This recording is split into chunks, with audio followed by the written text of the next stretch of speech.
Welcome, everybody. Are you losing your mind yet? Lots to talk about today. Thank you so much for joining us. Make sure you can hear us okay. Make sure you can see us okay. Make sure in the comments, let us know where you're from and all that good stuff. Today's community forum, we're joined with Hans and Borghand. We're going to be talking quite a bit about what's going on with the craziness around Elon, how he seems to be, some might say, collapsing Twitter per se. A lot of noise around that in the last couple of days. I think it's a very interesting use case for how the businesses that Elon Musk runs are very unique, and I think all of us are getting a very front row seat on how it really is to be, what it's really like to be in a Elon Musk company, as well as whatever else comes up through discussion. These are very open forums. For those that are not familiar with the format, Hans and Borkan are both supporters of the channel, either through Patreon or YouTube Live. Oh, we got a fourth guest. Beautiful. Yes. Ishan, what's up? Hello. Hello. So we're gonna sit down and discuss what's going on. I think there's a lot to digest for both fans of Tesla, Twitter, those that have a lot of questions about how Elon operates and all that good stuff. And the big change started with yesterday's live stream, but now I have a producer. So producer wife, who's my wife, is in the background. She's going to be driving a lot of the production for the live stream. She'll be keeping, her eyes open on the chat. She'll be making polls from time to time based on the discussion and whatever else. So yeah, I'm very excited this is the first time I think I'm going to be able to truly 100% focus on the discussion that's being had during these live streams. And I'm wondering how much more of an idiot I'm going to sound now if that's going to be the case. So anyway, yeah. So let's go ahead and kick it off. I think for me, I'll start with my thoughts overall with what's going on with Elon Musk and some of the craziness around Twitter. I think, and I sort of give a couple hints as I was giving the introduction. For me, it's we're talking briefly before we went live. It's par for the course, business as usual. It really looks like it's Elon is just doing what he knows how to do, which is building cultures that maximize innovation, maximize speed, maximize the cream of the crop coming to the top. And right now, with Twitter being a social media company and him having as much visibility and eyes upon him as he has now, it's a different dynamic where a lot more people are now seeing, quote unquote, how the sausage is being made. And that's causing a fair number of folks to feel very uncomfortable. Now, especially as a Tesla investor, I think this is a weird time because Tesla, the company, is Tesla because of exactly what Elon's doing with Twitter. But the noise that's being created around Twitter right now with Elon at the helm seems like it might be detracting a little bit from the quote unquote story of Tesla, at least in the short term. And that's some of the ideas that I want to throw around as well. But maybe we'll just go around the panel and get everyone's thoughts. Ishan, let's have you first, since you haven't been on one of these panels in a while. What are your thoughts? And then we'll make it into a conversation as per usual. Sure. I think to a large extent, I did expect it. If you think about it, be it SpaceX or Tesla, Elon, and of course, the group of the close confidants that he has have had a chance to really build this culture up, hire, very specific to this, hire people who are very much okay with this culture and really get that ball going right from scratch. With Twitter, what we see is like a completely, I would say, polar opposite culture as a company that was there. And I'm not saying what's right or what's wrong. Everybody is open to believing whichever cultures are good. But see, there are pros and cons. Sure, I mean, would we say people were happy at Twitter? I'm sure they were. At the end of the day, was Twitter making money? It wasn't. So would those people lose their jobs at some point in time? For sure. Perhaps in this round of tech layoffs, we probably have seen 2,000-3,000 layoffs at Twitter as well if this entire thing hadn't played out. So the biggest shock for me was that after about 3,000 people had been laid off and about, I think, 3,500, 3,700 people remained, they were given an opportunity, right, to be part of something that's, that could change the world.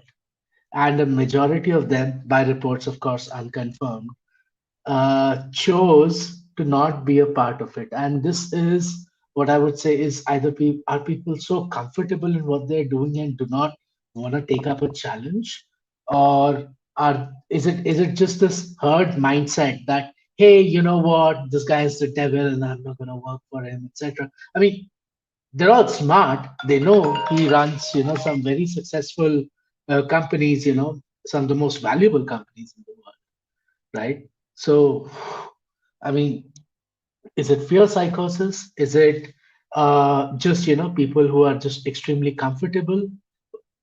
Whatever it is, I'm just, frankly surprised that such a large number of people uh, are in this, are in this mindset, and perhaps that's why Twitter has been stagnating for such a long time. And Elon did not buy, these employees. Elon did not. Here's what: these employees are in the way of Elon's mission. They're not enabling it. Elon paid billions of dollars for the 250 million daily active users, not this bunch of employees. I think that's how I look at it. So What does the rest of the panel think?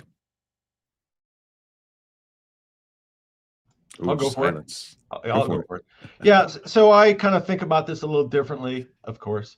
I have wondered, and I spoke to Hans, I was talking about Hans for this. I wondered if, the idea was, let's give it a shot. If it doesn't work, let's do a prepackaged bankruptcy. Let's clear out the debt. I can only imagine, like, if you start off with 7,500 employees and you end up, I think last night I saw there may be like 283 employees left, something like that, but it was a small number. And I don't know what the number they need to operate is, but I can only imagine the amount of real estate that they occupy that they don't need, all the office space, et cetera. And I was thinking, so if he decreased from 7,500 to if 7,500 employees to 500 employees, and you average out 150,000 all in per employee, and I just picked a random number. It's Bay Area, it's probably more than that, but that's like $1.2 billion just in savings on that alone. So, people talk about 4D chess. This might be like a big, big economic chess match. And he already, if it worked great, if it, it went significantly better than he expected, then he didn't have to do that. But if it didn't, that was in the cards and he could act quickly. In terms of the response, it's just unusual. We're not used to people acting directly and dramatically. Everybody smooths everything over with language, and he just acts. And he did nothing other than what he said he was going to do. But that's very dramatic, and it impacts people. And, and to some degree, people could relate to being laid off. The other thing which I find curious, and Ishan kind of touched on this, my understanding is the layoffs gave them 3 months pay. And I don't think these people recognize what the economics of the world are. If we were like 6 months from now and we were in a recession, do you think these people would just throw away their jobs? I think these people are showing an absolute lack of foresight. They're letting their emotions run them when they should really be contemplating the grand scheme of where we are, what can be done. And they're probably being pushed by the leadership. There's probably an anti-Tesla movement within Twitter, and they're probably pushing that movement. And you have to be strong to stand up to that movement. And I think all those are going on at the same time. Super interesting. Hans, what are your thoughts? Yeah, I just keep bringing this back to Andre Karpathy's comments on the Lex Friedman interview about Elon being singularly talented at reducing organizational entropy. I think his exact quote was that Elon is an extremely efficient warrior in the fight against organizational entropy. And that's what you're seeing now. Like, Twitter was headed in this direction, and Elon essentially had to do a hostile takeover. Like Ishan mentioned, he's built these cultures at SpaceX and Tesla and the Boring Company from the ground up. He didn't have something that he was working with that he had to fight against. Twitter does not have, like we said, it's like the exact opposite culture of what Tesla and SpaceX were. And so if you want to radically transform the culture of rapid pace of innovation, extreme work ethic, extreme accountability, when you have had literally none of those things for going on a decade, then you're going to have to come in and do something dramatic. And then it also ties into the All In podcast, where the besties keep talking about, people to prepare for this recession, they need to cut deep and they need to cut fast, instead of, I'm going to cut a little bit and I'm going to extend my runway by a little bit, and I'm going to realize it wasn't enough, and then I'm going to have to cut again, and then I'm going to cut again. That the companies that do that are much less likely to succeed. And so he's doing multiple things all at once. He is whittling down the core of the company to who actually is driven by the exact same mission and passion that I'm driven by, to the same extent that I'm driven by those things, that we're going to be all in. Let's find those people. And I want to find whoever is here in Twitter. I want those people to be here first. And Ross mentioned this on one of his interviews. Elon is looking to hire people, and he's hiring people from within inside Twitter first. And so what we're watching is not a round of layoffs. We're watching a round of Elon hiring from within Twitter first. And once he's done with that, he will proceed to a subsequent round of hiring from outside Twitter to find people who are similarly motivated to work their butt off, to accomplish the mission, to radically innovate on the product at Twitter. And it is very uncomfortable. We are coming out of an economic period where there was just a lot of excess in the system, and there was excess all over the place, and it allowed for ineffective business practices. And it's easy for a culture of entitlement to take root in that environment, where everyone wants to live in a world where you can have a great work-life balance, you can pursue hobbies and have a family life and make $300,000 or $400,000 a year salary at a job that you don't have to put a lot of effort into. Man, like, if only the world was that place, but it's not. And there was a small microcosm of people who were incredibly lucky to experience a world that was like that for a very short season of time. And they're facing the same reality that the vast majority of all humans all over the world have to face. That world is not the world we live in. And it's unfortunate for those people. I wish them the best of luck in their next endeavors. But there is something very important that's going on at Twitter right now. And as uncomfortable as all of this looks from the outside, time will tell. 5 years from now, I can almost guarantee you that we'll look back and say that was the most brilliant piece of hostile takeover strategy that we have ever witnessed in corporate history. Yeah, I think what the entire panel has said, I agree with, I think all three of you. Who needs to, let somebody disagree with us? I think it's the lever of the recession coming up and ensuring that the survival of the company is secured through that time is an angle that I haven't thought through too much, but makes a ton of sense. But the fact that that's being paired up so beautifully with, hey, there's this person that has a singular vision for the company's culture, and there's some very obvious things you can do. It's like, the first principles mantra gets thrown around a lot in respects to Elon Musk and Tesla. But this is a perfect place where that principle is applied to building a company culture. You take a first principles approach. How do you ensure that the company's culture is operating at the highest level possible, where efficiency is maxed out, personal enjoyment in the company is maxed out, the quality of the product or service is maxed out, the amount of effort that people want to put in is maxed out. You ensure that all the people that are at the company want to be there, and that's the first thing you do. And how do you do that? Hello. How do you do that? You essentially walk into the company, you get rid of, quote unquote, the fat that you think exists, and then you put that ultimatum in front of them. It's like, hey, listen, these are the expectations. This is how we're going to operate. If you don't want to be here, fine, no problem. Thank you for your efforts. Here's 3 months of severance, which, by the way, in the United States is very, very generous. Usually you get like 2 weeks at most companies. And from that point forward, theoretically, you've maximized the number of people that want to be there and work as hard as possible. And what's frustrating for me, and Justin makes an excellent point, I think it's extremely hard to change company culture. No way around it. Exactly.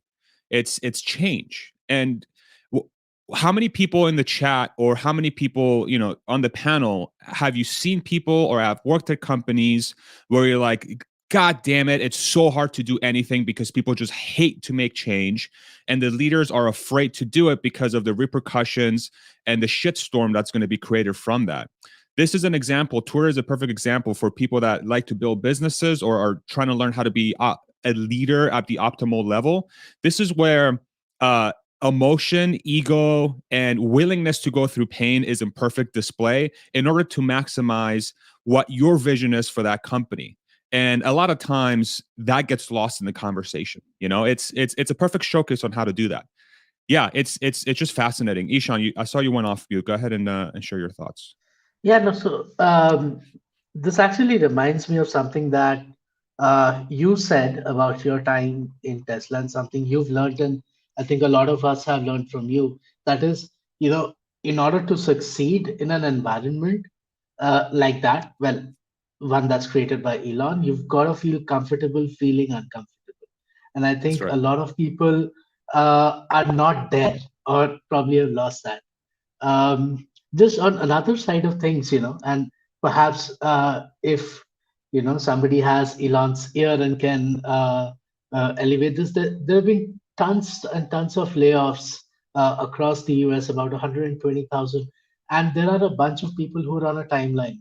Those who are on H1Bs, they are gonna work their buttocks off. They'll move mountains to stay in the country. They have 60 days, less now. They will move mountains.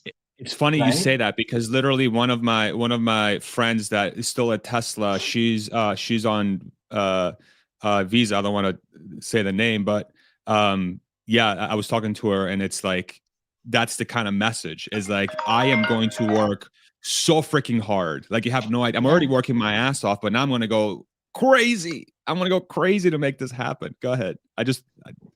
That's just what I was reminded of. Go ahead, Ishan. No, I'm just saying, you're right. And there is no dearth of people who will put in the effort, who will align with the mission.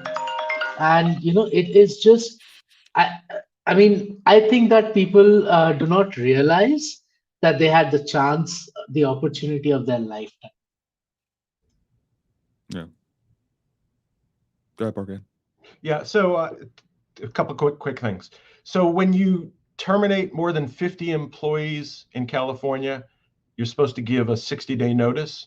So I know that when he originally went in, there was a goof up, and they didn't give the 60-day notice. They just terminated people. So I think maybe the 90-day pay period is kind of to smooth over that, and so there can be no argument that the employees didn't get a fair shot. And kind of adding to what Ishan said, there's going to be tons of engineers who got canned at all the FANG stocks. And all those guys who are making buku bucks and are living in San Francisco need jobs. So to the extent Twitter needs new engineers, I think there's going to be a huge source of supply of those people. And the other thing I find really interesting, and I think it's kind of like a plus for Tesla shareholders, whereas all the FANGs and Twitter, everybody's cutting staff, the only guys who are not is Tesla. And Elon is showing a propensity that if he thinks that cutting is appropriate, he will do it. In the terms of Tesla, it's the opposite. So really, to me, it really supports that he really believes that there's a big plus coming in the future for Tesla. And that's why he's treating it differently than he is Twitter. And that's why he's treating it differently than all the FANGs are in cutting all their engineers. So true. So true. I love the comment there by Tommy, and also to build off what you're saying, Richard, that a lot of new talent is going to join both Tesla, but also Twitter. I think that George Hotz is a great piece of signal in the noise on all this. regardless of what you think about George Hotz, you have to recognize that he is in an elite level of coder, that very few people on the planet have the level of skill that he has. And he is maybe a difficult person to work with. A lot of times people with that amount of talent are. But the fact that he is interested in going to Twitter and working on this problem, Twitter could not in a million years have paid George Hotz to come work with them. It would never have happened. But what Elon is doing at Twitter is so interesting and so compelling. And the way that he's going about attacking this problem is very interesting to people who know how to get shit done. And they want to do that. And they also want to work on something that's really, really, really important.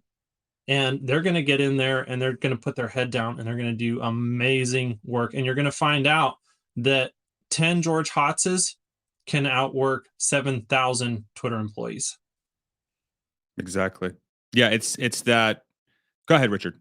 Please. Yeah, I was going to say, I think he said you could run Twitter with 10 engineers, something like that, something ridiculous. And to me, you know, I don't know anything and I'm not an engineer, but to me, it sounds like, wow, if you have like a very sophisticated AI system and a supercomputer, you could probably run Twitter pretty lean. And, you know, that's the way I would see it. Yeah. I think there is a big misconception that there's somehow a shortage of talent. That is one of the most counterintuitive thoughts right now in society, because you need a lot less people than you think to get stuff done. And there's no shortage of talent. There's a shortage of passion. And there's a shortage of companies that inspire people to work their hardest. That's the real shortage here. And that's why Tesla was able to do what it did with as little people as possible. If you look at their R&D costs, actually, let me reply to this comment here real quick. Engineers are always in short supply. Musk has been idiotic. He has no idea how to manage after an acquisition. Yeah, so I respect the opinion. I think it's going to be, I think all of us here are speculating that indeed he knows very much what he's doing. We don't know if we're going to be right or wrong, but what I've seen, what I've observed with my own two eyes is that it's not a shortage of people, it's a shortage of passion. When I was at Tesla and we had this, we were building this warehouse up, we had a staff of, 40 people at one time, and we were doing the work of a warehouse equivalent of like 250. Okay. And that wasn't even with us maximizing the processes. It wasn't with it was freaking rocks and paper and scissors equivalent versus these high-tech companies that supposedly have engineers running around, process people running around, HR people running around, parties, team building, blah, blah, blah. Nope. 40 people that were really passionate about what they were doing can do so much. And individuals have way more in them than they think. And they don't know it until they're in that environment, where they're paired with people that are of similar passion, of similar ability, of similar brilliance. And once you have that environment together, you have a compounding effect on talent. And so that's what's missing. And, Meta, Google, whatever, pick your company in tech. I don't care who it is. This is not the type of culture these companies have, I bet you. They have cultures that are going to be much, much more lumbering, much more analogous to, like, say, an ExxonMobil or a Ford or a GM, right? Because of their size and the fact that you can very clearly see by the language that they put out there that they are all about, well, let's make sure that the individual, that the worker is prioritized, and I'm not saying mental health days are bad or anything. They're very important, but it's very much catered to the comfort of the employee. What it really comes down to, though, is if you really try to build something very important and something that's going to be life-changing, all that shit needs to go out the window. You need to gather people that are passionate. You need to gather people that are willing to put their weight behind what they're doing and stand by the sword and say, I really fucking care about this job and I'm going to get it fucking done.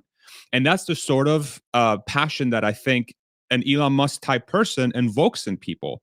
And that's why Tesla's successful. That's why SpaceX is successful. And that's why Twitter is going to be successful. And the steps that Elon's taken in the last week or two is to exactly identify who those people are so that they can go to war together. And that's how this works. That's how you build transformational companies. And it's extremely uncomfortable, and it's kind of unfair to some people, probably, yes. But that's why you have a 3-month severance package.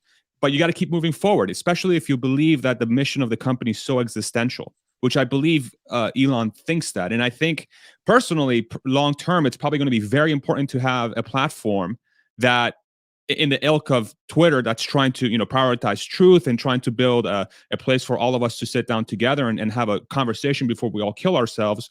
This is very important stuff. And channeling that energy into the workforce is what Elon is extremely good at. And yeah, but it's being done in a very public manner. And I think that's why it's taking a lot of people by surprise. And, I think it's good that some of those other companies like Google and Meta exist. Like, there should be places where you can go and work. That should be an option on the menu of workplaces that you have. But that's not going to be Twitter anymore. And that's, kind of the thing that we're struggling with, is that was what Twitter was, and now that's not what it's going to be. And so if you were working at Twitter and you thought that's what you signed up for, sorry, that's not what Twitter is. Twitter is going in a new direction. It's going to be a new thing.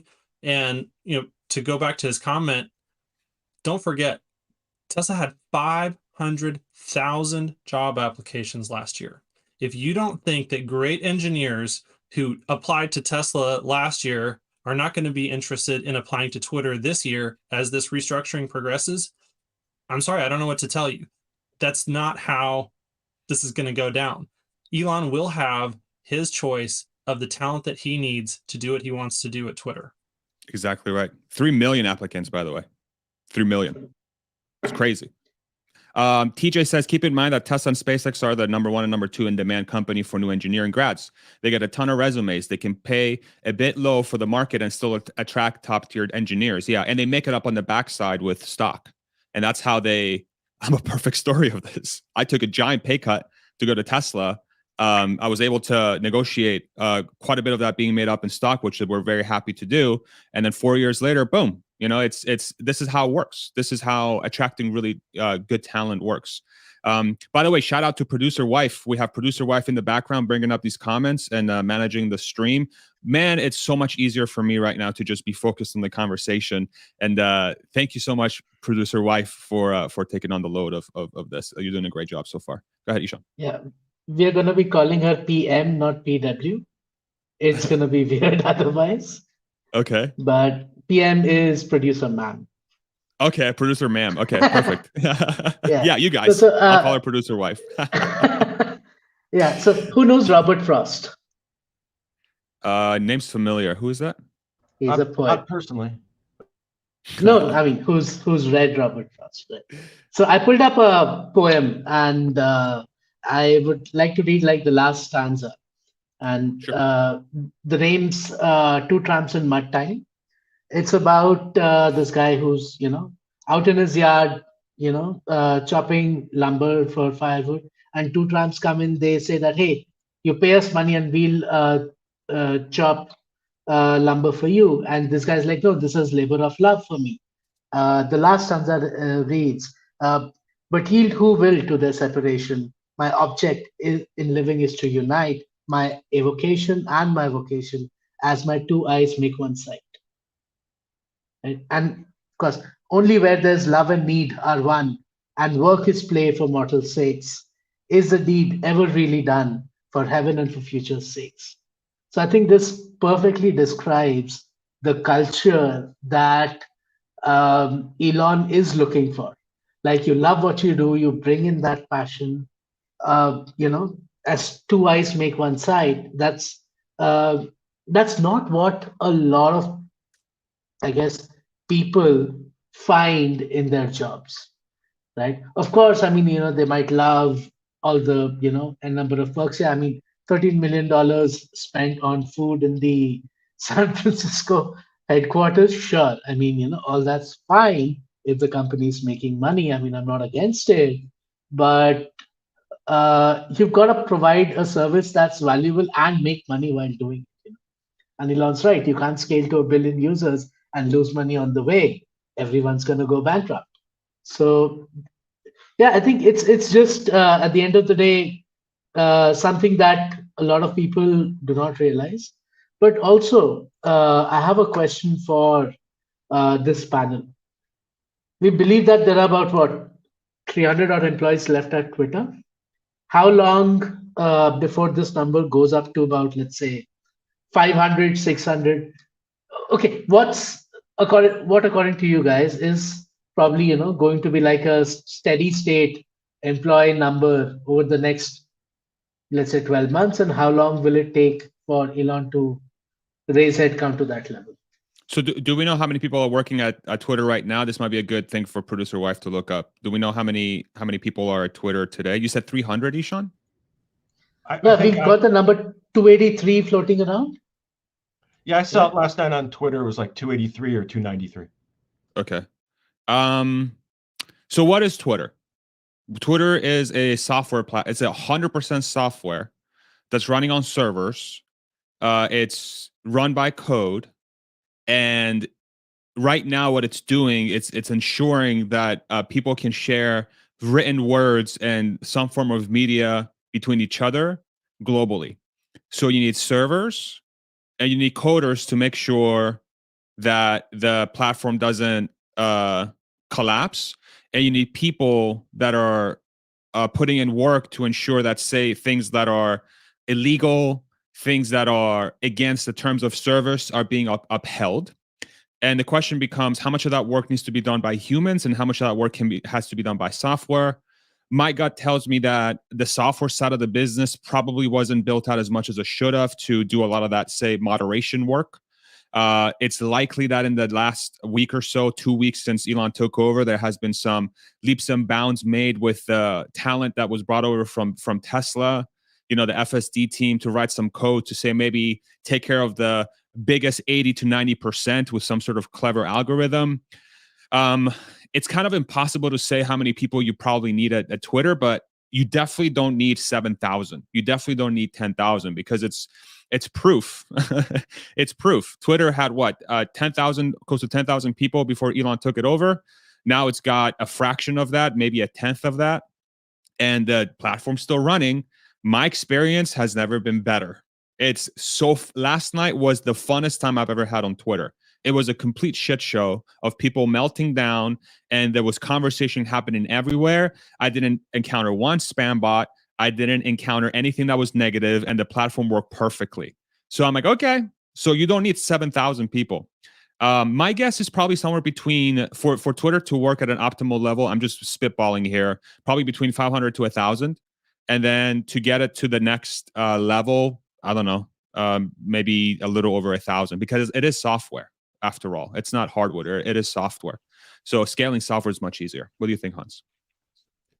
I think actually in the near term, it does need more than that, but I don't know for how long. And I'm just basing that off of FSD, that the core engineering team for FSD was like 150 people, I think is what Andre said. And if I remember correctly, I could be way off on this number, but I thought the highest that the auto labeling team got to was like 1,500.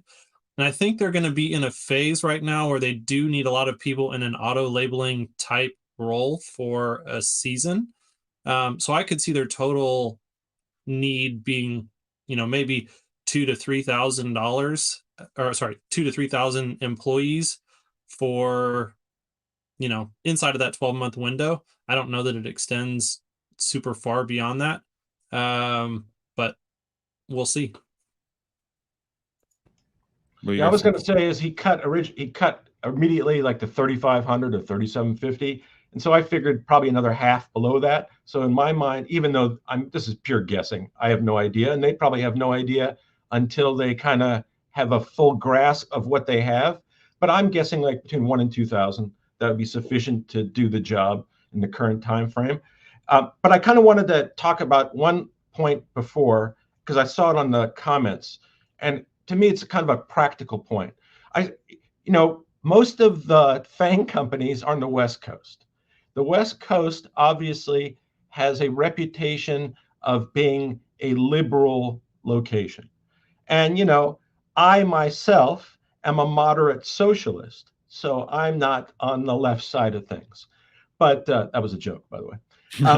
But I think, whereas I saw in the comments that people were thinking that because people were of a particular ilk in their political views, that they wouldn't be checking out for a job. And I think that commentary really does not appreciate the fact that when people need to eat, they are very motivated. And somebody who is working today, but 6 months from now is in the hole and their house is in foreclosure, their political views will be much less important to them at that point in time. Salvaging their family and their existence will be their main focus. So it's easy to say, you know, what motivates people in great times when they don't have pressure. But when people are under pressure, they're much more willing to expand what their horizons are. So I just saw that and I kind of wanted to speak back at that. And, you know, the bottom line is Tesla started in California.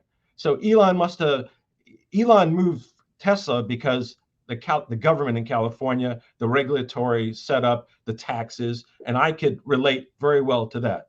But he felt there was talent here and the setup was at least good enough to start Tesla and move it forward. So there is a ton of talent on the West Coast, and it's available, and it will be available for Twitter, for Tesla, and for all types of companies. Go ahead, Sean. Who thinks Elon might at some point in time move Twitter to Austin? Probably.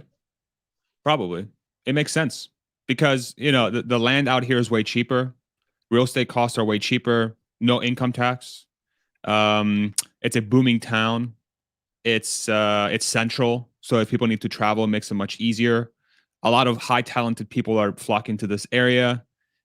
It's right next to a Tesla warehouse factory. It's not that far away from SpaceX, so talent share could happen there.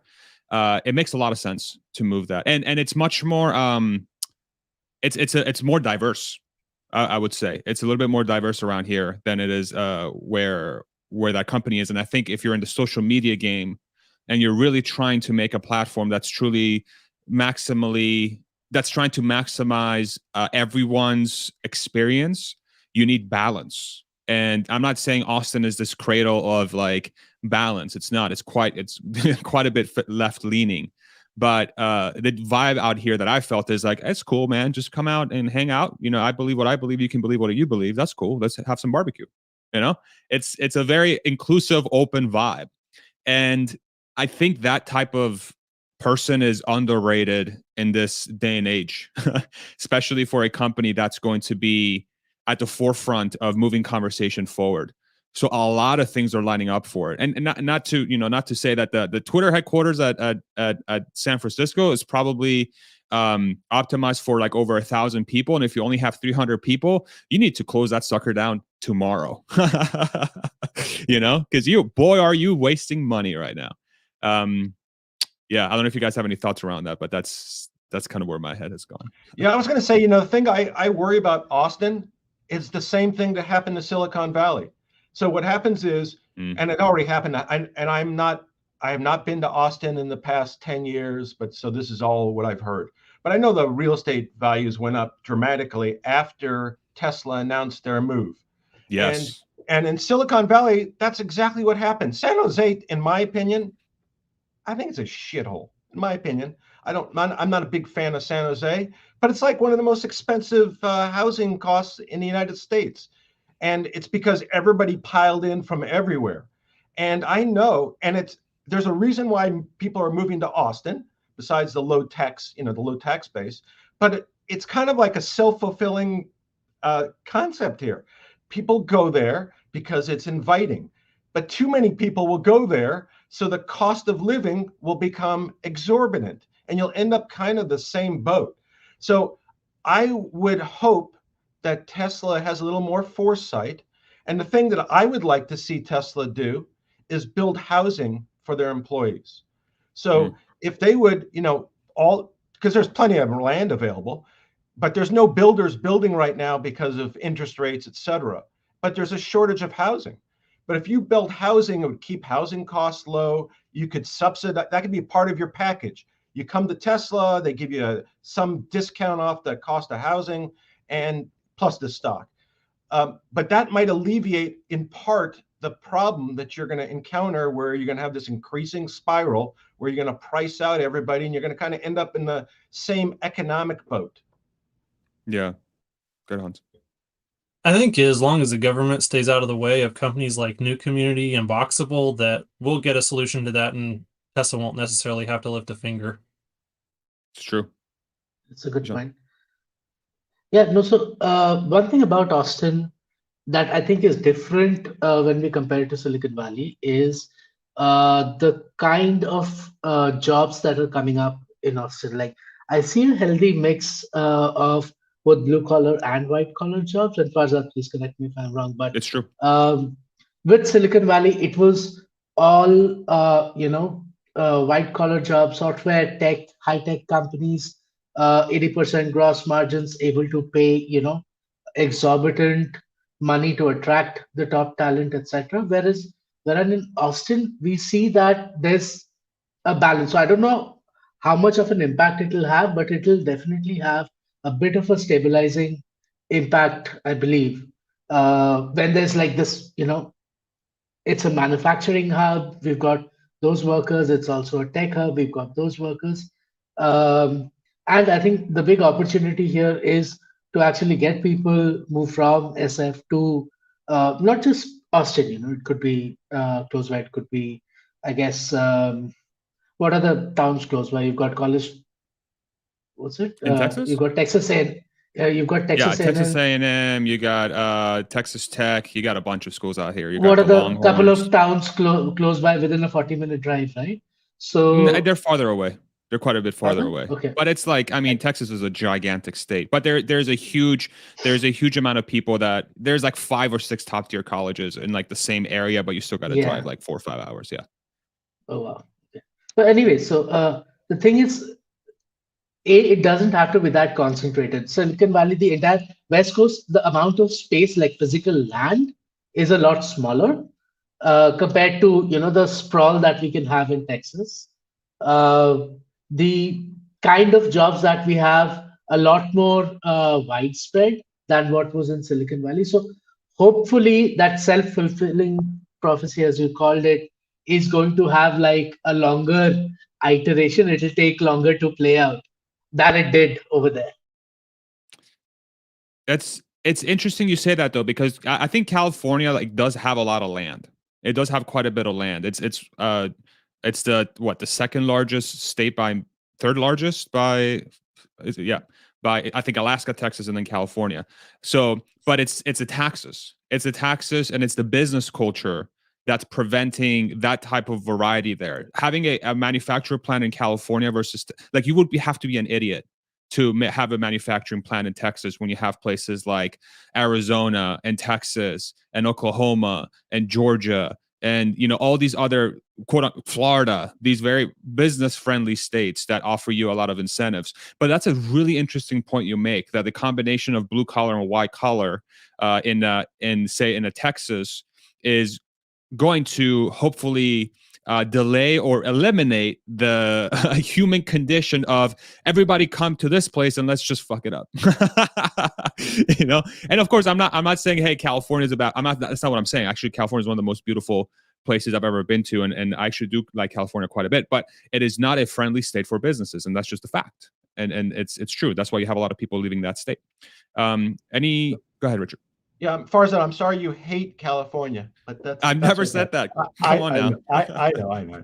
I was going to say, I think it's purely regulatory and tax, because California has the best university system in the world. The UC system in California is the best public university system in the world, by far. UCLA is rated the #1 public university in the United States, and Berkeley is in top couple. So yep. The other thing is, everybody focuses on Silicon Valley, but that's not California. So California goes, if you go to the east of the state, inland, it's a red state. If you go to the south, it's a red state. If you go to the north, it's a blue state. So the population centers, LA and San Francisco, are blue, but San Diego, Orange County are red. So it's kind of a mix. So the business is situated in the Silicon Valley, but there's plenty of space. So I think I agree with Farzad. I don't think it's space. And I definitely agree it's just the business environment. And I think, California's got cocky. For a long time, people would just come and they would do whatever it took. They would spend whatever it cost. And eventually, especially when times get tight, again, everybody was making tons of money and the economy was great, we wouldn't be having these discussions, I believe. But when things are tight and you need to cut margins, then it is important. And if you have to pay more in California and it's a pain in the ass to do business here, that's a good reason to get the hell out of here. That's fair.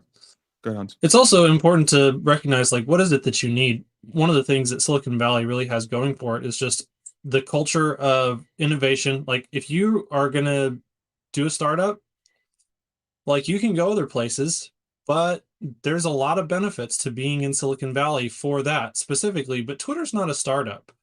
And so the needs for talent might necessarily outweigh, Elon's not looking to raise a bunch of capital. And that's one of the things that you would definitely want to be in Silicon Valley for. There's going to be a lot more capital density right there than there will be in a lot of other places, but that's not what he needs. And so, yeah, it opens up the realm of possibilities when you think about the fact that what he needs to make Twitter successful moving forward may not be the same thing that has made other tech companies successful in the past. Yeah, that's very, very true. Ishan, I think you have to head out here. Is that correct? Yeah. This has been a lot of fun. I think it's a pity can't do this more often, but I'll catch you on the next stream. Thank you for stopping in, man. Yes. Appreciate you. And I'll try to Take care. To everybody in the chat, thank you for being here. Hit the like button. Live long and prosper. Yeah, live long and prosper. Thank you, man. Thank you, brother. It's a fascinating point you make there, Hans. The transfer, how this is gonna sort of unravel and develop here in the next 6 to 12 months. I truly do believe that it's a oh, hello, producer wife, nice. It's going to be a very telling thing for other business leaders to start making decisions on how to run their businesses. You have an environment for the next 6 to 12 months, like Borghan has sort of alluded to, that it's going to be difficult. It's going to be a weird situation where, I'm more convinced than ever that 2023 is probably going to be pretty rough for a lot of people and a lot of companies because of where the economy seems to be headed. And the actions that are being taken here by Elon and Twitter could be the signal for other business leaders that say, crap, we should probably think about doing something similar because the survival of our company is going to be the most important in the future. But that could cause some sort of a slippery slope of mass layoffs in hopes that they're, emulating their company to be more closely tied to what Elon's doing at Twitter. But yeah, man, how do you guys think this is impacting the Tesla story today? I know that's a lot of the questions that I get on my DMs and on Twitter and Tesla, and a lot of concern is, I'm concerned about the Tesla story. I'm concerned about what's going on with Twitter. How do you guys think about that? I'm curious to propose that question, or if you want to sort of expand on the previous point too, that's fine. But what's going through your mind there? I'll just steelman the case for, and I don't know which way this is going to go, and this is not necessarily something that I predict, but this is just one counter thought process. A lot of people are saying, hey, Tesla's demand could be significantly impacted by the drama going on at Twitter. And a lot of people who have bought Teslas in the past may not agree with what Elon is doing and how he's going about things, and they won't buy Teslas in the future. And that's a huge part of their base, their customer base. And so that's going to have, large cascading negative effects on the company. The opposite side of that argument is Tesla's had a very niche audience up to this point. And it's been primarily left-leaning people who believe in climate change. They believe in the importance of transitioning the world to sustainable energy. And I agree with those things. but there's a lot of the population that thinks all that is pretty crap, and they're not interested in any of those talking points.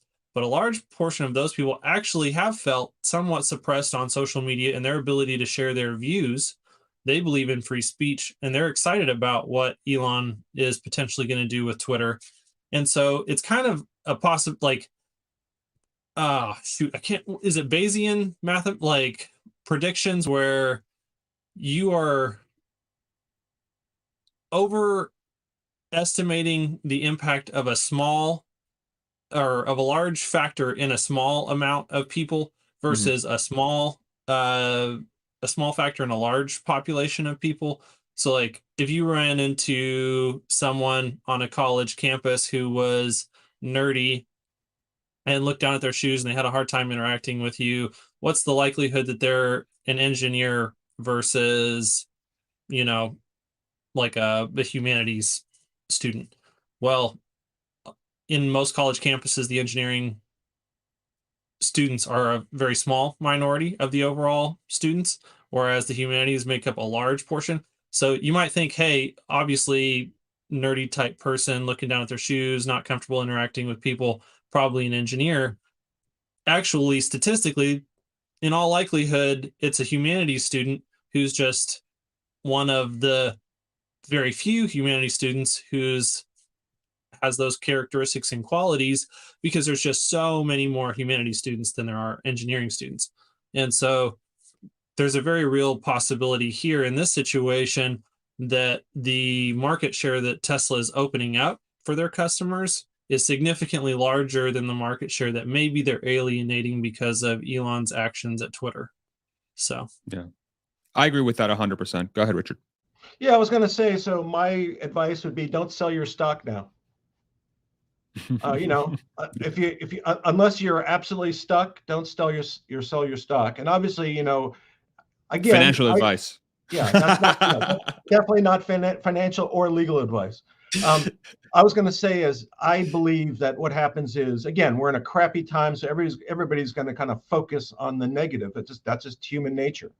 But what'll happen is 2 years from now, actually, let me back up.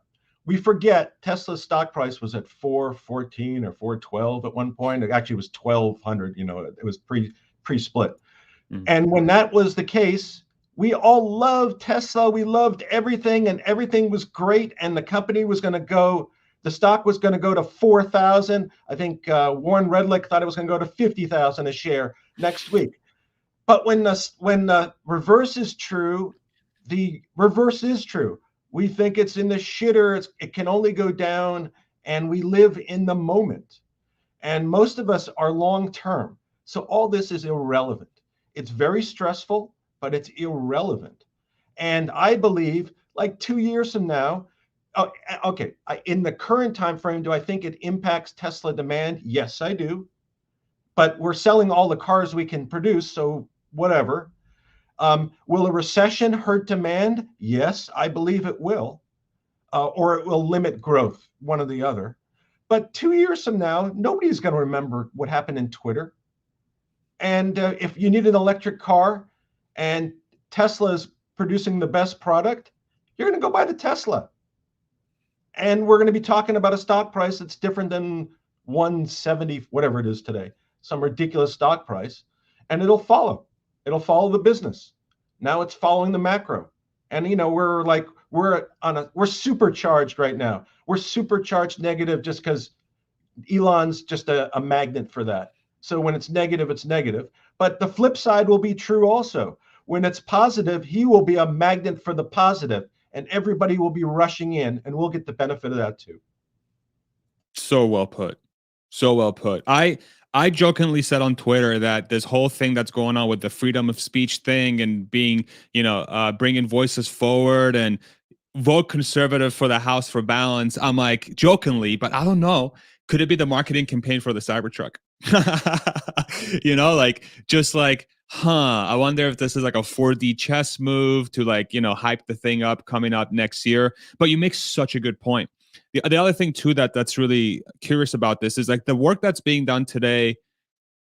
like with Twitter, but also with Tesla, that was done not too long ago. Remember, Tesla had layoffs. What was it?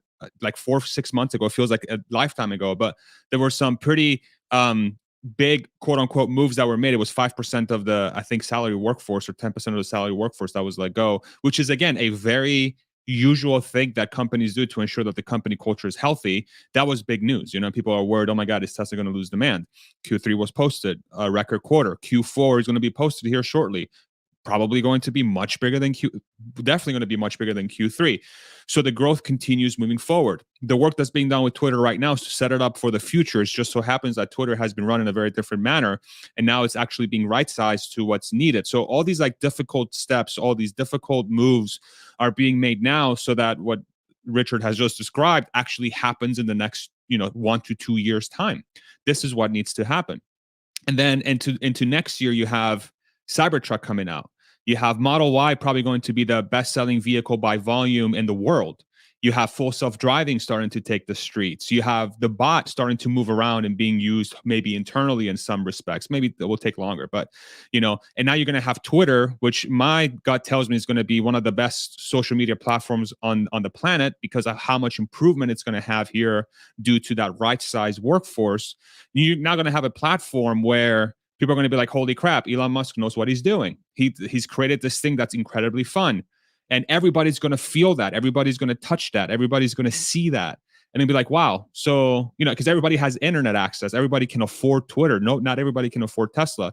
So imagine the strengthening that does for the Elon Musk brand.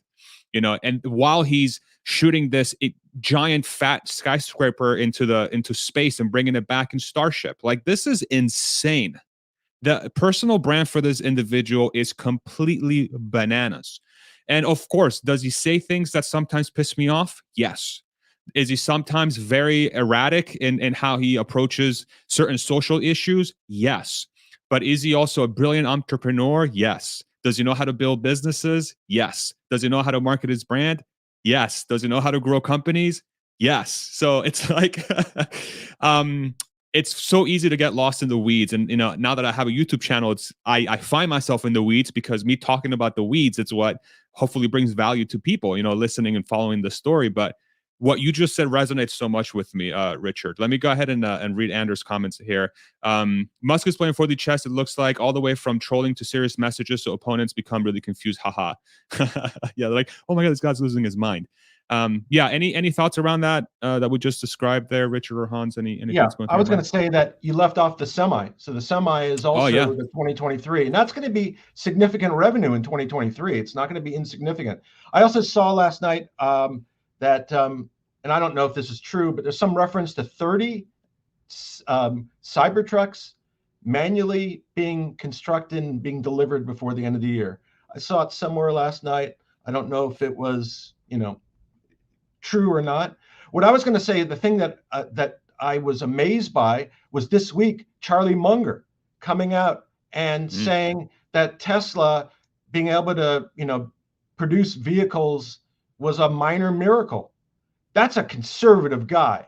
He was, that's about as nice as those guys have ever been to Elon. That was a very, I thought that was a really nice comment myself. Yeah, I agree with that. Yeah, I definitely want to highlight the semi. I've been thinking about this since we had the episode where we did a model on that. And what I realized today that we didn't talk about, and I don't know why it slipped my mind, was that we just drastically underestimated the TAM for the semi. Using today's number of units sold is ridiculously stupid. If they're able to reach autonomy, like if we are modeling in that FSD is a thing, then our model is completely wrong. Like it either is a thing or it's not a thing. If it's a thing, then the cost of transporting freight over land by truck falls dramatically to a cost that's less than rail. And the demand, like the elasticity of demand, drives the number of units of semis that you need just absolutely astronomically insane, to a point where not only does it make sense to make huge investments in fleets of semis, but it makes sense to make huge investments in the actual road infrastructure so that we can handle transporting significantly more freight over land. And so, yeah, we just can't underestimate the impact that a fully autonomous, now it has to be regulatory approved. And regardless of whether that's platooning or not, like if you have one driver for 10 or 15 semis, that's not that much different than having 15 autonomous semis. So if you assume that you can platoon, basically demand is unlimited. And the impact that that has on, I mean, so many of the goods that we buy, a huge portion of their cost is just transport. Very true. If you drop the transport cost portion of those goods 10 times what it is today, then that is a huge deflationary force in the overall economy. And I didn't say anything about bot. Very true. And Very and true. I was going to say is that, and I've heard, that the semi on a straight freeway is much easier to operate than in a city, and that even if you weren't all the way at level 4 or 5 FSD, you could basically have drivers at off ramps after a long drive. They would then take over the drive from the freeway to the delivery center, or although Hans said I shouldn't say this, or maybe a bot will be the last driver, the last few mile driver, or maybe they'll be in the vehicle the entire way. FSD vans, something along those lines. The bot moves the product. There was another thing too with the semi specifically that I forget who said this, if it was on one of the panels or if it was something I read, but think about the addressable market of the semi for non-traditional means and how it can transform the economy. So it's the semi, if you really think about it, it's a giant power generator on wheels. It has 1 terawatt hour of energy, probably with the battery. That's a lot of freaking power. So now you have this giant generator on wheels that you can drive to wherever you want that can provide power, probably for days on end for whatever you're trying to do. If it's a campsite, if it's a concert, I don't know what that like think about all the different use cases for this thing. Whereas now, if you're trying to do something remote where you need power, you have to lug this diesel generator over. You have to figure out how to bring lines into there and run it. You're going to have very limited capabilities. Now you literally have a power supply on wheels. So forget about just transporting goods from one end to another. That's yet another addressable market that probably exists, but just nothing has been created to be able to leverage that sort of technology. Go ahead, Hans. Yeah, I just don't know on that front, for the specific reason that you also have to take into account the opportunity cost of not operating that truck as a truck. And so it'd have to be a pretty high value operation to switch it over to that. In which case, why are you not using just a trailer, like a battery trailer? Yeah. Specifically for that. So you can have a mobile power unit that's just a mega pack sitting on a trailer. Yeah. I guess that's more like I'm thinking more when there's a surplus of semis where the opportunity cost is sort of level with the benefits you would get from a use case like that, or maybe something arises where the use case for that power supply on wheels outweighs sort of the cost benefit of having a stuff being lugged around. But your point is very valid. It also might be the case where like things that are delivered by air now may not be delivered by air. If there's no urgency in getting something somewhere, and you have the time, and it's much cheaper by truck, then I'd send it by truck than by air. So maybe you'll have a conversion of some industries losing capacity and transferring capacity. And I'm making up furniture or something like that, where it's not produce or meat or something like that can sit for a while. But if it's significantly less cheaper and it's still reliable, then I go for the reliable, cheaper method.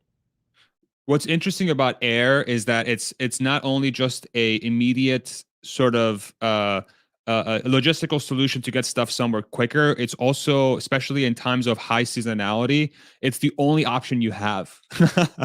So it also becomes like, hey, we literally don't have enough trailers to ship stuff around.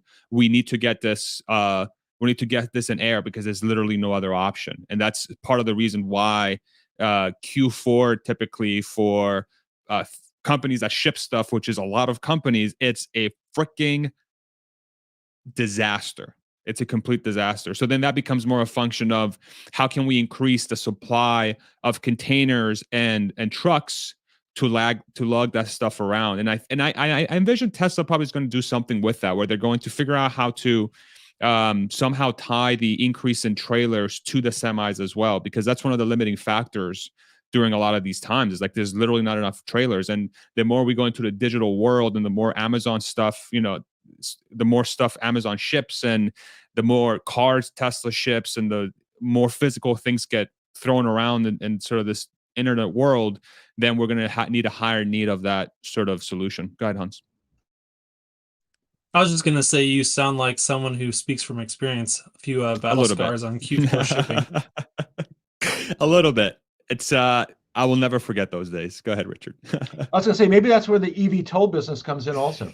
Maybe the electric, some of the electric vehicles that are flying will be carriers, transporting goods, mail, whatever. Maybe that'll be an alternative way of transport. I know we talked about EV toll many times without talking about it. Yeah. Yep. Go ahead, Hans. It's a little ways off still, but I'm excited to see that come into fruition. Yeah. Likewise.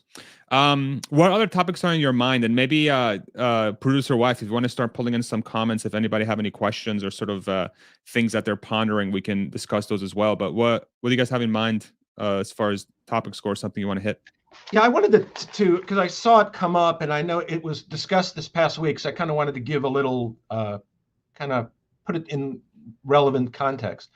Elon was testifying at trial, and if you remember when we were talking about the Twitter lawsuit, I said that there was another lawsuit that was pending in front of the same judge, brought by investor. That's this lawsuit. And I know people were wondering why some guy with 9 shares could tie up everybody. So there's kind of like 2 different types of lawsuits when a corporation is sued for alleged misfeasance by the board. One is a derivative lawsuit, which this one is, where someone who has an interest in the company is suing on behalf of the company, and the results will come back to the company. The alternative to that is like a class action shareholders lawsuit, where each shareholder will get some, benefit if they win, usually like a 25-cent off discount coupon at Carl's Jr. But the problem with these kind of lawsuits is that basically they are lawyer lawsuits. So, for example, the existing lawsuit that's going on in Delaware, the claim is for $56 billion.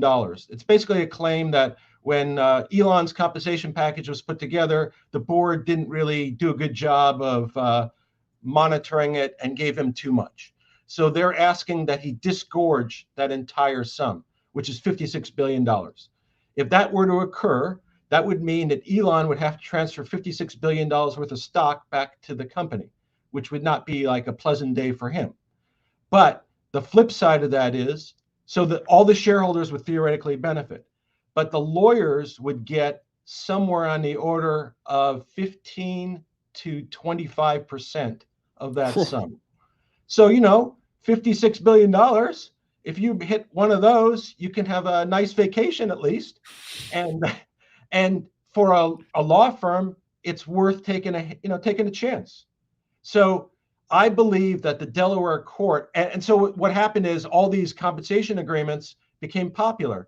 So it's not just Tesla. There's a bunch of CEOs that have compensation agreements that give a high payout for performance. And the court unless there's something that's crazy, the court in Delaware will be of the mind, I believe, if I rule against Elon here, I'm going to have a shitload of more lawsuits by other companies in similar setups. So I would believe, unless there's some crazy misconduct, that this lawsuit will go by the wayside and will be done. And I know when people see that Tesla's been sued, it causes anxiety for everybody. But everybody should know that all businesses get sued constantly. They're not going to terminate the business. There's usually insurance that covers at least part of it, or part of the expense, and they don't have the impact that people try to give them. So I see constantly anti-Tesla, and I see, reports of everything, and it's obviously designed to lower the stock price. But people should feel rest assured that there's not that risk that is kind of suggested, and try to relax about it. Last year, as end of the 2021, there were 1,200 lawsuits against Tesla. None of them are going to end the business. They've already set aside reserves to deal with all that stuff. And to the extent you see it in the future, just try to relax over it. Great insight. You should almost start a YouTube channel or something talking about this stuff. What do you think? What do you think, Borghan? You think that's a good idea? Perhaps. Okay. All right. Go ahead, Hans. I just had a question on, is there anything that can be done to create a little bit more friction in the system for the people that are pursuing these lawsuits somewhat frivolously? Like, if all the shareholders voted in approval of this compensation plan and he met all his performance things, it seems like there should be a way for us to put a check on that. Yeah, unfortunately, in the United States, unlike England, for example, in England, loser pays legal fees. So that really discourages people from kind of just taking a flyer. In the United States, it has to be like, when I say frivolous, it's so beyond what you would think is frivolous to entitle you to legal fees. It really has to be just ridiculous. And this, which you would deem ridiculous, unfortunately is not. And so I know they tried to get it dismissed. They filed a motion to dismiss. But basically, if you have a he said, she said, that'll make it to trial. If you have a claim, even if you're going to lose, if it's a he said and she said, then you're going to make it all the way, and you're going to burn a lot of money. But I know, like in this particular case, I know Tesla has insurance, and I know the legal fees are being paid by insurance. So, got it. Is this? I'm guessing this is just par for the course for large companies that attract a lot of attention, especially in the States. This is to be expected, I'm guessing, and because I can't remember what company it was. I can't remember if it was Apple or whoever, but I was like, wow, I can't believe how many lawsuits there are against this company. Like back in the day, I'm thinking like 5-10 years ago, and I'm like, what's going on here? And then somebody told me, like, yeah, that's just what happens when you get big. You just get sued because you just get sued. That's how the game works. So I'm guessing this will continue into the future, right, Borghan? And it's just part of the course here. Yeah, this is, and they've budget for it, so it's just like a cost of doing business. Yeah. And yeah, it's unfortunate, but it is the way it is. So all of us should become lawyers, is what you're telling us, just like you. No, none of us should become lawyers. No, that's very helpful. Producer wife, can you bring up the poll results here that we had earlier? So as we were talking about the Twitter culture and the different things that we were doing. Already did brought up the results. Yeah, can you do it again? Can you bring it up again? I may have missed it. For those that just joined us, usually our community forums here are driven by me, and also I'm part of the conversation, but we have a producer in the background running the show who happens to be my wife. We call her producer wife because that's what she is. And we ran a poll earlier today that we wanted to gauge the interest on if people would still consider buying a Tesla, given all the craziness that's happening around Twitter. One of the concerns was there was going to be a drop off in sales because of how Elon's behaving. It might alienate part of say the left or the people that would traditionally be interested in Teslas.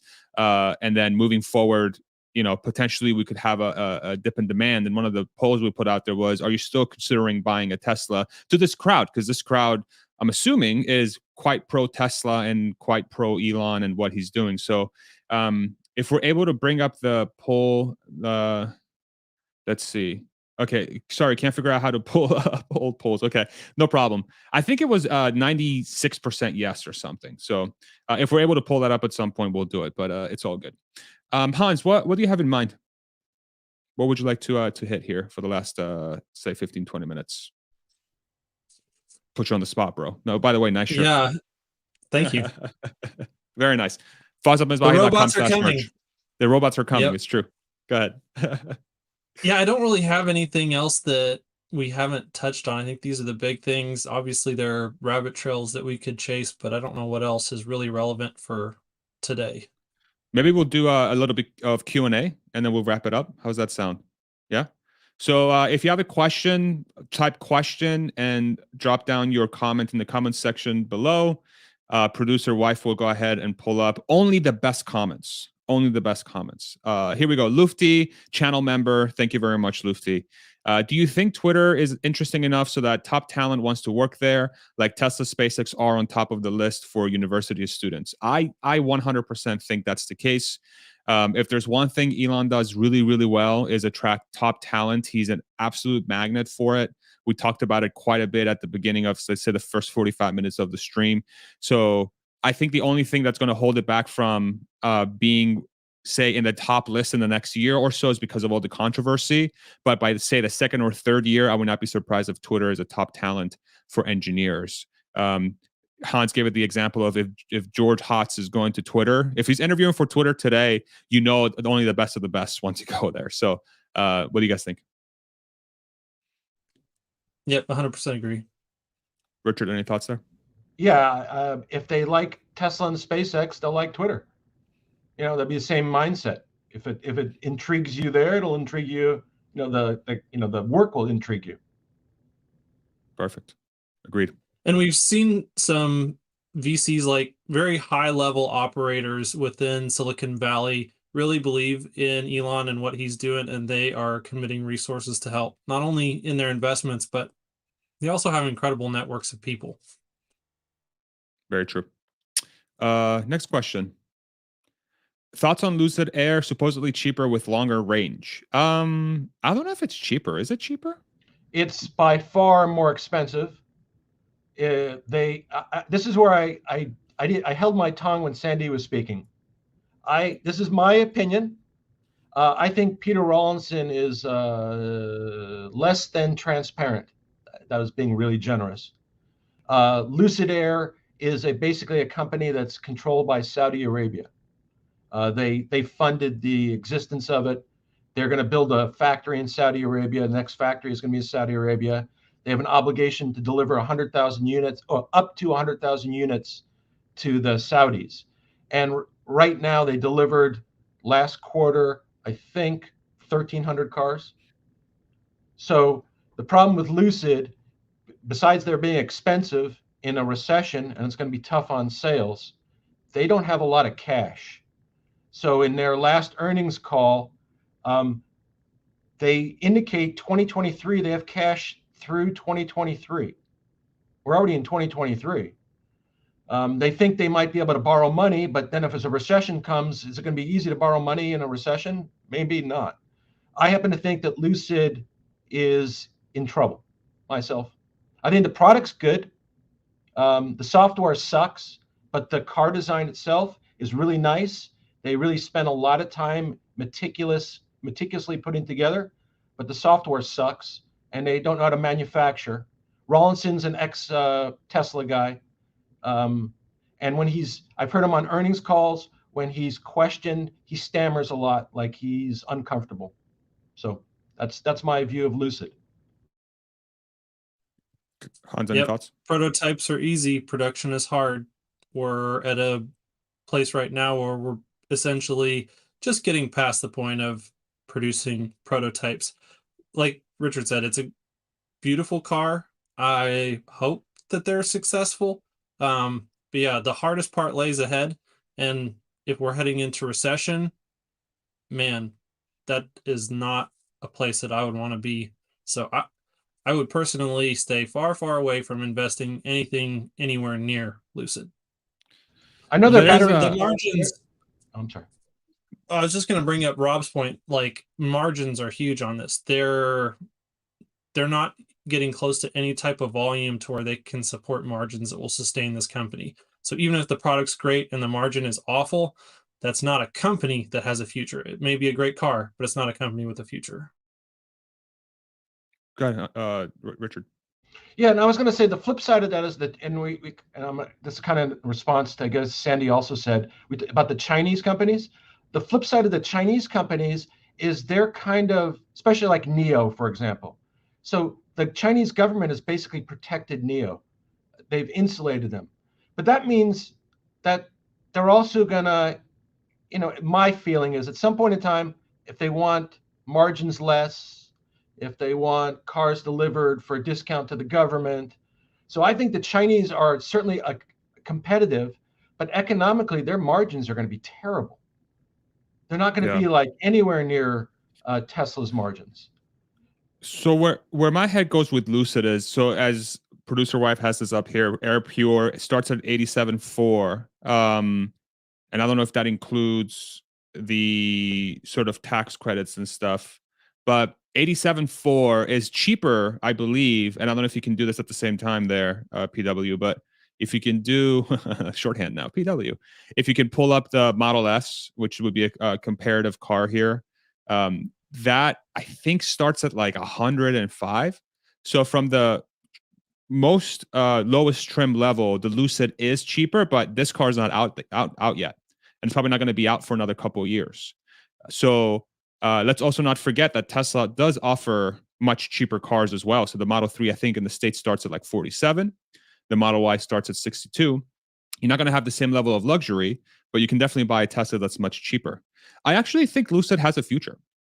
I think it has a future because the segment that it's in, if you click on purchase price there at the top, purchase price at the top there, 104. Yeah. So the base model Model S is 104. The base model Lucid Air is not 84, I think it was. But again, this car you can buy, and the other one you can't. And the specs of this one are well beyond the Lucid Air base, I believe. I think the Model S base is quicker, about the same range, but you also have much better software. You have the supercharging network, so on and so forth. So, but I do think Lucid has a future because as gas cars go out of favor and electric cars become much more sort of wanted, the electric drivetrain is much more conducive to the luxury experience. So your S-Class buyers, your BMW 7 Series buyers, your Lexus sort of the big body buyers, and all of these people, I think Lucid will be able to take market share from them. Now, the question becomes, are they going to be profitable, like as profitable as those companies are today, or will they have the scale to, say, make 100,000 cars per year? I don't think so, but they're going to be very niche-y, and there's going to be demand for them. But are they 100 billion, 50 billion, even a $10 billion company? I don't think so. But they'll still survive. I feel quite strongly about that. It's just going to be a fraction of what a lot of people want them to be because it's just not going to have the scale. So that's my thoughts around Lucid. Yeah, I was going to say that I think the stock is terrible. Yeah, I agree with that. I think maybe the car, in this case, the car is going to be much better than the stock, I believe. I agree. That's a great point, which is what a lot of people say about Tesla. And I'm like, they're both great, which is funny. Not financial advice. Let's do a couple more. Let's see the next question here. From Ian, what should someone who has a heavy-duty diesel technician background do to get into the EV industry? Ooh. Try to work for Tesla. That would be my best advice. Just apply. Tesla.com/careers. And apply and see if you can get your foot in the door. I think what's interesting about heavy-duty diesel, though, is that there's still going to be a demand for those for at least the next, say, 5 years, because this really Tesla is the only one. You also have Nikola, and you have Hyliion. You have a couple other players that are building semi-trucks that are going to be competing with diesel trucks as well. But there's so many diesel trucks on the road. And a lot of these are going to be probably operational for quite a while until that fleet turns over to electric.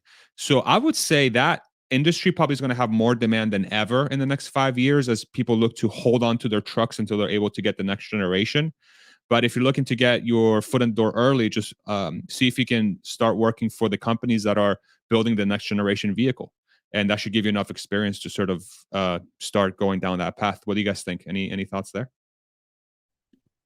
Well, and if he's making great money, one option is just keep doing what you're doing while you're making money at it, and kind of hedge your future with purchasing stock.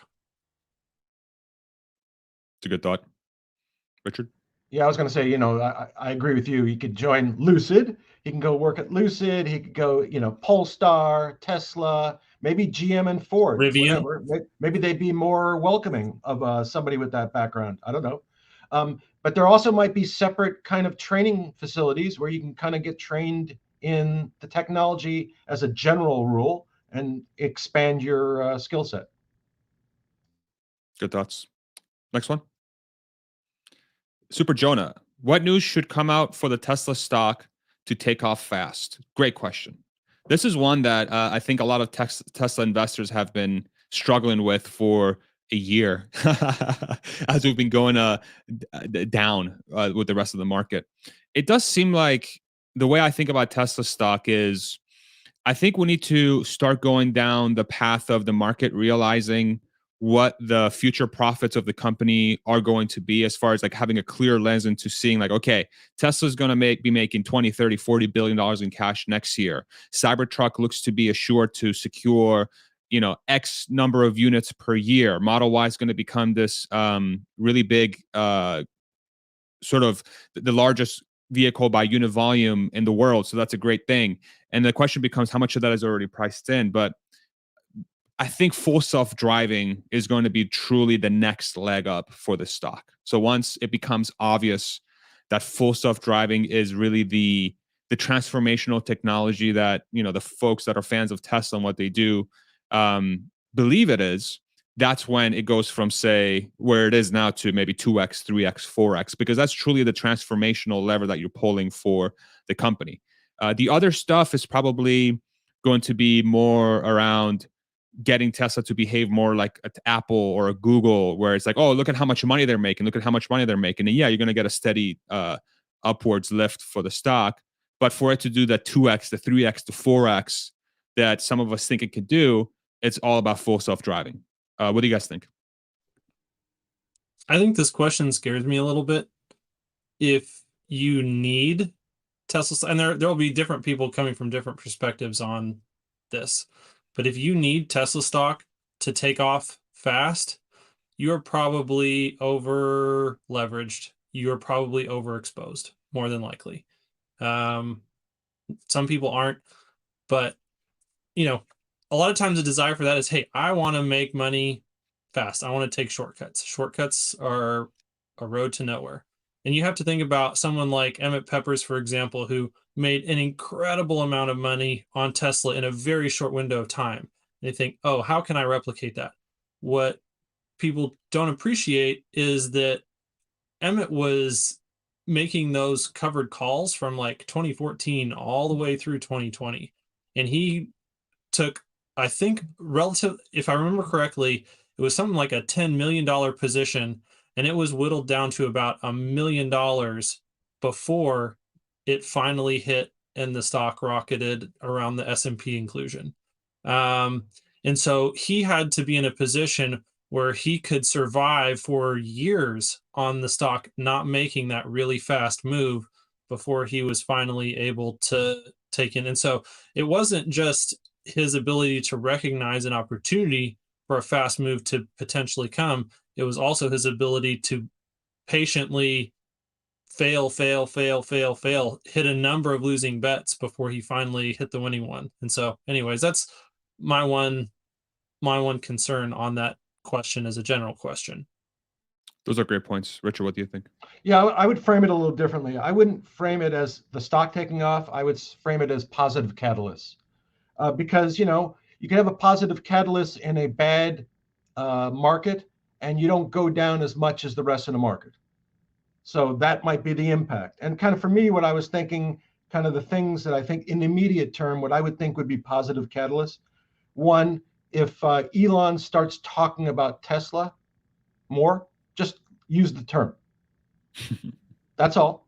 That's one. Two, the factory announcement. If next week Elon says we're building a factory in 2024 in Quebec, and we're going to build a factory in 2025 in Monterrey, Mexico. That I would think would be a huge up, because it would increase the future capacity of Tesla. I think delivery numbers in the beginning of January and the production numbers may also be a catalyst, positive catalyst, because we know it's going to be a record production month no matter what. And so that should be positive. And the other thing is, and I don't think we think about this a lot, but the analysts will not consider and give us any credit in value if the product is not in the stream of commerce. So for example, when that first semi-truck is delivered, number one, they can start pricing that into the stock price. And when the first Cybertruck is delivered, they can start pricing that in. So there might be a dramatic move when that happens, because it's starting from zero. So it's going to be quite a move. But they don't consider it at this point in time. It doesn't exist. So we're kind of operating from a different playing field in that way. Great points. Yeah, that's very helpful. Let's do one more. Oh, sorry. The last point on that, the biggest thing that would make Tesla radically rise is the same catalyst that will make everything rise, and that's the Fed doing a complete 180 pivot on monetary policy. What do you think is the likelihood of that? But maybe just throw that around for a little bit. Very low. Richard? Yeah, Bullard came out yesterday and he was pretty negative. He said that interest rates could go, he didn't say they would go, but he said they can go as high as 7%. Which is, that's quite a distance to go. And I think, he's trying to pour hot water on I think they're obviously trying to suppress business. That's their intent. And every time they come out like that, I think that's their intention. So they may be overstating what's actually occurring to get the effect they want. It blows my mind that there is a panel of people that can do that to an entire economy to this day. Like it's like it's making me question everything. It's like, how is that even possible? Go ahead, Hans. Chamath had a really good point though on his interview with Lex Friedman, where he said that it's very possible that Jerome Powell is the most important person right now in the world for curtailing conflict risk. That by raising interest rates so high, it makes going to war so costly that it changes the calculus on that decision. And people really you really have to want to go to war if you're going to be paying 5, 6, 7% on all the bonds that you're issuing. As the base federal funds rate being that high, it just means that your war bonds, they're going to be ridiculous. It'll be almost impossible to service that debt. And so this changes the calculus for everyone internationally on their appetite for conflict. So, I think maybe that is a good thing at this point in time, where we've got tensions kind of escalating. And so I don't know how I feel about it overall. I'm definitely willing to undergo some economic difficulties for a few years if it means that our risk of getting engaged in nuclear conflict is even reduced by only 15-20%. Yeah. What I was going to say is okay, I agree. When you're talking about nuclear conflict, I agree with you. I'm just talking about it in terms of it being an economic solution. This is my opinion.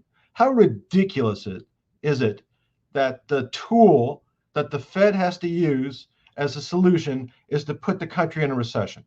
That's ridiculous. That's a bad solution. You got to find a better way of dealing with it in the future. You can't put people out of jobs and make their life more difficult, and that's your solution. I think that's ridiculous.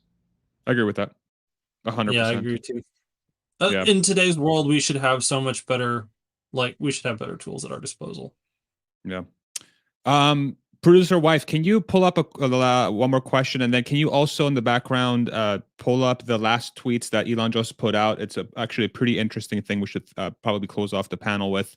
It's regarding Twitter and brand new policies. So that's going to be a fascinating topic here. Question for the panel. Do you think Berkshire will invest in Tesla? Will it accelerate Elon's vision of $4.5 trillion? I don't know if it's going to accelerate it per se, but I do think it's going to give, if it were to happen, I think it's a signal to people that invest in a very conservative manner, that one of the most value-seeking firms out there has now given its stamp of approval to Tesla that says you are now deemed a company that those of us that think very long term and want to make as much money as possible over the long term and ensuring that our wealth is preserved as much as possible, you are now given that stamp of approval. But I don't think that happens until they have some sort of buyback program in place or some sort of dividend in place, because that's a lot of the companies, how they think is like, hey, how can I generate value? How can the company pay me while I have money in there and I don't have to sell any money? How can they move their profits from their company to me over time? How do you guys think about that question? Hans or Richard, any thoughts? I think that, as you know, depending on what happens with the price, if we continue to be in a recession or and the market continues to go down and the PE continues to compress on Tesla, I think it gets really attractive for someone like Berkshire. So I could definitely see that happening. If we see a quick rebound and the PE gets back to more historic norms, I think it's a lot less likely. Buffett and Munger are very price conscious on where they want to enter into things. So I think that'll be the determining factor there. And then will it accelerate Elon's vision of 4.5 trillion market cap? I actually, I don't think it'll alter the execution of Tesla one iota.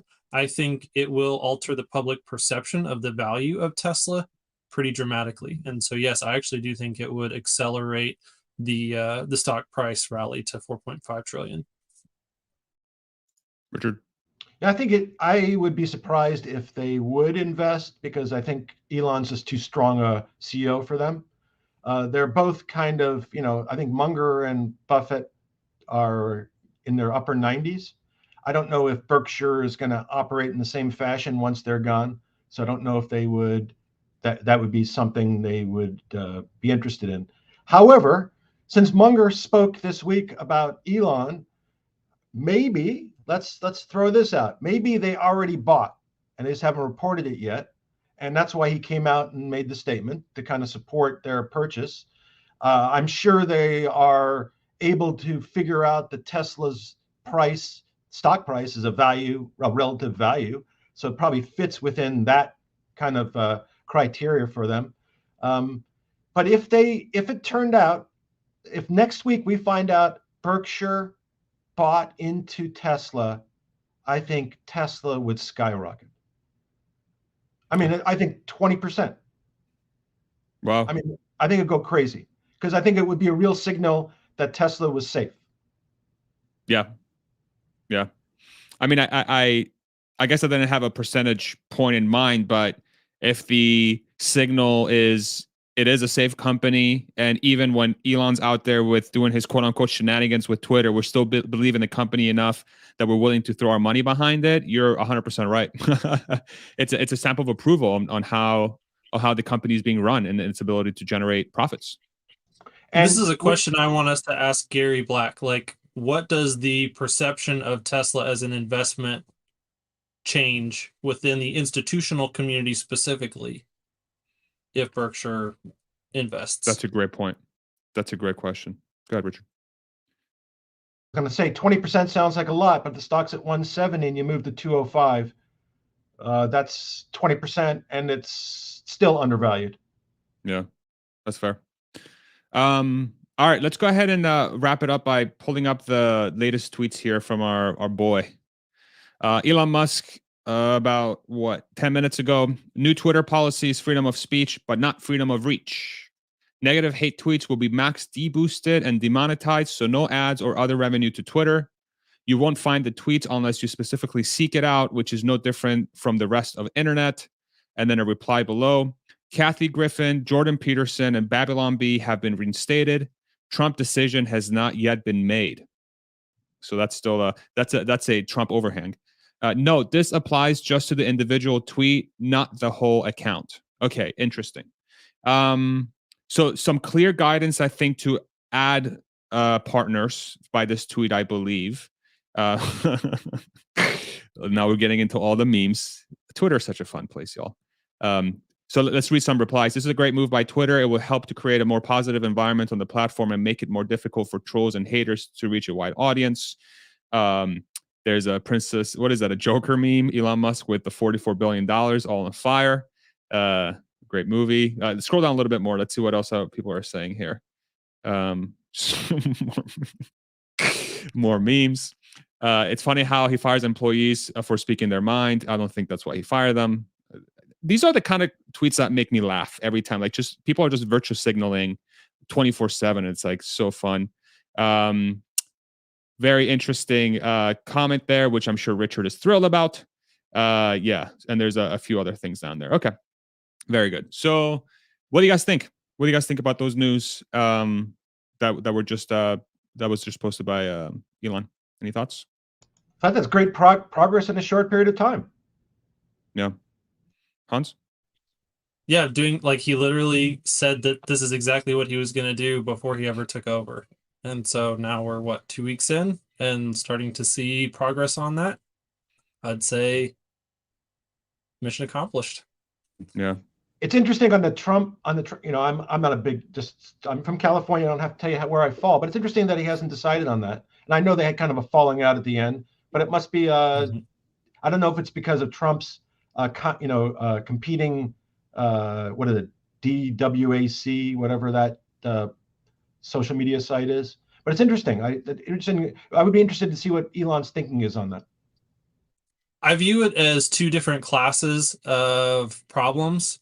Like what Babylon Bee and Kathy Griffin, like that is one level of policy. So I think the decision was just made on that level of policy. And then, you know, Trump and Kanye, that's like another level of moderation that they've got to figure out. And so, yeah, I think it's just that class of problem has not been addressed and figured out yet. Yeah. That Princess Leia Donald's like, please show the meme, worth it. Help us, Ligma Johnson. You're our only hope. The one below it too, that thing had me dying with dude, that tweet was so, when I saw it last night, when everybody was losing their mind about how Twitter is gonna die on Twitter, and then that it's like 355,000 retweets. My God, that thing had me literally dying. So funny. Yeah, it's a very fun time to be on the internet nowadays. I think that's very underrated. You know, in a sort of the type of time that we live in, I think something like this is very healthy for the population, because literally I can see it. Everybody's on there just kind of getting their thoughts out and getting everything out. And I think over time, what I'm hoping happens is folks will get all that stuff out of their system. And then in 1-2 weeks time, when Twitter's still alive and people are still buying Teslas and the people's lives hopefully are not affected by Twitter, hopefully we have better discourse. But the one variable that was discussed a little bit earlier on the show was recession. And when recession happens and people really do start to tighten and they start fearing for their future, I wonder what kind of world we're going to live in the next 3 to 6 years, or 3 to 6 months, and how Twitter is going to be impacted, how Tesla is going to be impacted, how Discord is going to be impacted. It's going to be fascinating to watch, but at the same time, I'm also a little concerned in a way too. So, any closing thoughts before we wrap up the sucker, Hans, Richard? Yeah, I just think structurally it's the right move too, that people should be able to say things that people disagree with that are really going to be unpopular. I think it's really hard for, going back in the history of civil rights, for an organization like the ACLU to defend the rights of neo-Nazis to speak hateful speech. That's a really, really tough position to hold as someone who is the object of the hate. I kind of wish that we had more of that in the world, and I think this is a step towards making that a little bit more possible in the current climate. Couldn't agree more. Morgan? Yeah, I just wish everybody a healthy and nice weekend. Enjoy yourself and rest and relax. You heard it from the man himself. Thank you all so much. Have a great weekend. We'll see you on the next one. We'll be back probably on Monday, maybe something over the weekend, depending on what kind of craziness we have. But anyway, thank you all very much. Producer wife, great job. Everybody give producer wife in the background a huge round of applause. Yeah, you look at her. She's giving herself a round of applause. Great job. Killed it. Yeah, thank you so much for the discussion. Thank you, everybody in the comments section. This is one of my, honestly, I look forward to Friday forums so much. And now that we have producer wife in the background, we have a different layer of sort of community here where we're bringing comments forward and discussing it as a group. Thank you all very much. Have a great weekend. Love you guys. We'll see you around. And broadcast. Let's see what happens. And